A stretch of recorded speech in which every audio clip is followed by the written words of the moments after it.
Hi friends, good morning. Kavitha ಕುಟುಂಬ ಕನ್ನಡ ವ್ಲಾಗ್ಗೆ ಸ್ವಾಗತ. ಎಲ್ಲರೂ ಹೇಗಿದ್ದೀರಾ? ಚೆನ್ನಾಗಿದ್ದೀರಾ ಅಂದ್ಕೊಂಡಿದ್ದೀನಿ. ಇವತ್ತಿನ ವಿಶೇಷವಾದ ರೆಸಿಪಿ ಏನು ಅಂತ ಟೈಟಲ್ ನೋಡಿನೇ ಗೊತ್ತಾಗಿರುತ್ತೆ ನಿಮಗೆ. ಅದೇ ಕರ್ಜಿಕಾಯಿ. ಹಬ್ಬಗಳಿರಲಿ, ಮನೆಗಳಲ್ಲಿ ಏನೇ ಫಂಕ್ಷನ್ ಇರಲಿ, ಈ ಸ್ವೀಟ್ ಕಾಮನಾಗಿ ಮಾಡ್ತಾರೆ.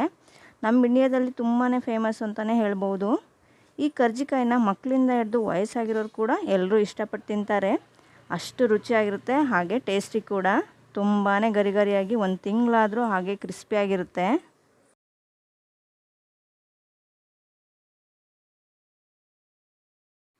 ಈ ಕರ್ಜಿಕಾಯಿ ಮಾಡೋದಕ್ಕೆ ಏನೇನು ಇಂಗ್ರೀಡಿಯೆಂಟ್ಸ್ ಬೇಕು ಅಂತ ನೋಡೋಣ ಬನ್ನಿ. ಮೊದಲನೇದಾಗಿ ಹುರಿಗಡಲೆ ತೊಗೊಂಡಿದ್ದೀನಿ 1 ಕಪ್ನಷ್ಟು.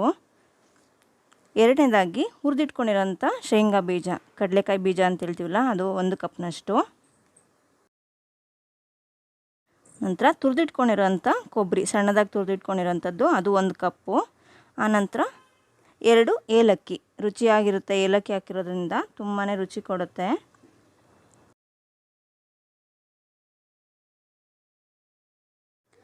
ಮುಕ್ಕಾಲು ಕಪ್ನಷ್ಟು ಬೆಲ್ಲ. ನೀವು ಸ್ವೀಟ್ ಎಷ್ಟು ತಿಂತೀರೋ ಅದು ಅನುಗುಣವಾಗಿ ಎಷ್ಟು ಬೇಕೋ ಅಷ್ಟು ಹಾಕೋಬೋದು.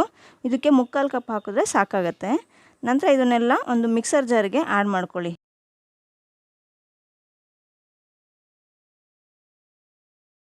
ಶೇಂಗಾ ಬೀಜದ್ದು ಸಿಪ್ಪೆ ತೆಗಿಯೋ ಅಗತ್ಯ ಇರಲ್ಲ. ಅದರಲ್ಲಿ ಫೈಬರ್ ಕಂಟೆಂಟ್ ಇರೋದ್ರಿಂದ ಅದ್ರ ಸಮೇತ ಹಾಕೋದ್ರಿಂದ ತುಂಬಾ ಒಳ್ಳೆಯದು ಆರೋಗ್ಯಕ್ಕೆ. ನಂತರ ಹುರಿಗಡಲೆ, ಹಾಗೆ ಬೆಲ್ಲ, ಏಲಕ್ಕಿ, ಕೊಬ್ಬರಿ ಇಷ್ಟನ್ನು ಆ್ಯಡ್ ಮಾಡಿಕೊಂಡು ಇದಿಷ್ಟು ಇಂಗ್ರೀಡಿಯೆಂಟ್ಸ್ನ ಹಾಕ್ಕೊಂಡು ತರಿಯಾಗಿ ಪುಡಿ ಮಾಡಿಟ್ಕೊಳ್ಳಿ. ನೋಡಿ, ಈ ಟೆಕ್ಸ್ಚರ್ ಬಂದಿರಬೇಕು. ತುಂಬಾ ಪುಡಿ ಮಾಡಬೇಡಿ, ತುಂಬ ತರಿಯಾಗೂ ಇರೋದು ಬೇಡ, ಇಲ್ಲಾಂದರೆ ಕರ್ಜಿಕಾಯಿ ಒಡ್ಕೊಳ್ಳೋ ಸಾಧ್ಯತೆ ಇರುತ್ತೆ. ಇಷ್ಟೇ ಸಾಕಾಗತ್ತೆ.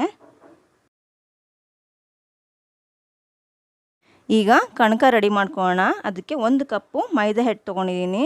ಅದಕ್ಕೆ ರುಚಿಗೆ ತಕ್ಕಷ್ಟು ಉಪ್ಪು, ಹಾಗೆ ಕಾಯಿಸಿರುವಂಥ 2 ಟೇಬಲ್ ಸ್ಪೂನಷ್ಟು ಆಯಿಲ್. ಯಾವುದಾದ್ರೂ ಆಯಿಲ್ ಬಳಸ್ಕೋಬೋದು, ಅಡುಗೆ ಎಣ್ಣೆ ಯಾವುದಾದ್ರೂ ಸರಿ.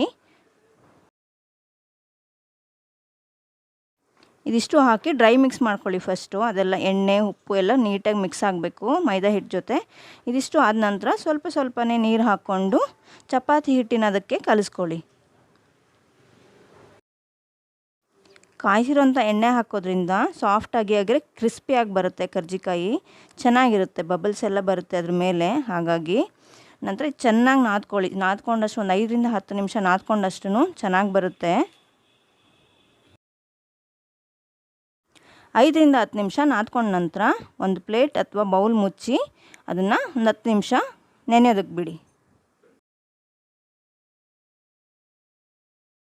ಈಗ ಕಲಸಿರೋ ಅಂಥ ಕಣಕದಿಟ್ಟು ಚೆನ್ನಾಗಿ ನೆಂದ್ಕೊಂಡಿದೆ. 10-15 ನಿಮಿಷ ಆಗಿದೆ.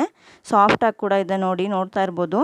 ಇದನ್ನು ಪುಟ್ಟದಾಗಿ ಗೋಲಿ ಗಾತ್ರಕ್ಕೆ ಉಂಡೆಗಳನ್ನಾಗಿ ಮಾಡ್ಕೊಳ್ಳಿ.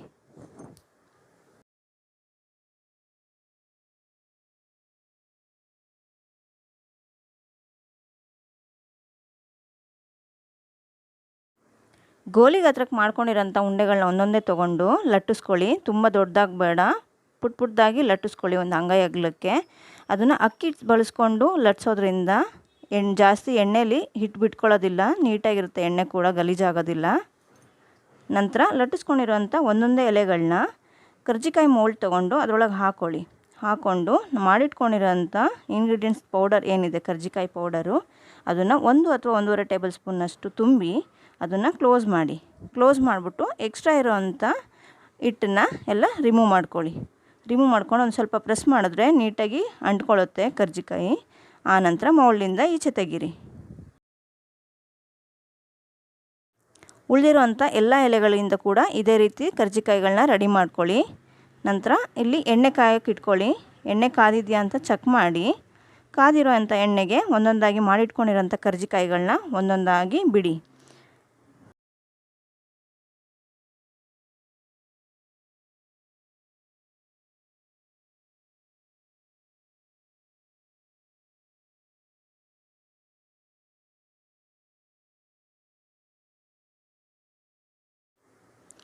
ಎಣ್ಣೆಯಲ್ಲಿ ಹಾಕಿರೋಂಥ ಕರ್ಜಿಕಾಯಿಗಳು ಒಂದು ಸೈಡ್ ಬೆಂದಮೇಲೆ ಮತ್ತೆ ತಿರುವು ಹಾಕ್ಕೊಳ್ಳಿ. 2 ಸೈಡು ನೀಟಾಗಿ ಬೇಯಿಸ್ಕೊಳ್ಳಿ. ಗೋಲ್ಡನ್ ಬ್ರೌನ್ ಕಲರ್ ಬರಬೇಕು, ಅದು ಆ ಥರ ಬೇಯಿಸ್ಕೊಳ್ಳಿ. ನಾರ್ಮಲ್ ಮೀಡಿಯಮ್ ಫ್ಲೇಮಲ್ಲಿ ಇಟ್ಕೊಂಡು ತುಂಬಾ ಕ್ರಿಸ್ಪಿಯಾಗಿ ಬರುತ್ತೆ. ಕಲರು ಕೂಡ ಅಷ್ಟೇ ಅಟ್ರಾಕ್ಟಿವ್ ಆಗಿರುತ್ತೆ. ನೋಡಿ ಈ ಕಲರ್ ಬಂದಾಗ ಅದು ತೆಗೆದುಬಿಡಿ. ಒಂದು ಪ್ಲೇಟಿಗೆ ಟಿಶ್ಯೂ ಪೇಪರ್ ಹಾಕ್ಕೊಂಡು ಅದ್ರ ಮೇಲೆ ಅದನ್ನು ತೆಕ್ಕೊಳ್ಳಿ. ಬೆಂದಿರೋವಂಥ ಕರ್ಜಿಕಾಯಿಗಳನ್ನ ಎಕ್ಸ್ಟ್ರಾ ಆಯಿಲ್ ಇದ್ದರೆ ಅಬ್ಸಾರ್ಬ್ ಆಗುತ್ತೆ.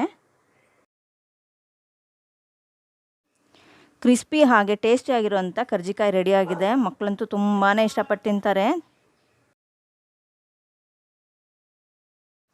ಓಕೆ ಫ್ರೆಂಡ್ಸ್, ಈ ವಿಡಿಯೋ ಇಲ್ಲಿಗೆ ಎಂಡ್ ಮಾಡ್ತಾಯಿದ್ದೀನಿ. ಇಷ್ಟ ಆಗಿದ್ದರೆ ಲೈಕ್ ಮಾಡಿ, ಶೇರ್ ಮಾಡಿ, ಕಮೆಂಟ್ ಮಾಡಿ. ಹಾಗೆ ನಮ್ಮ ಚಾನಲ್ನ ಹೊಸ್ದಾಗಿ ನೋಡ್ತಾ ಇದ್ದರೆ ಸಬ್ಸ್ಕ್ರೈಬ್ ಮಾಡ್ಕೊಳ್ಳಿ. ಪಕ್ಕದಲ್ಲೇ ಇರುವಂಥ ಬೆಲ್ ಐಕನ್ ಪ್ರೆಸ್ ಮಾಡಿ. ನಾನು ವಿಡಿಯೋ ಹಾಕಿದ ತಕ್ಷಣ ನಿಮಗೆ ನೋಟಿಫಿಕೇಷನ್ ಬರುತ್ತೆ. Thank you for watching.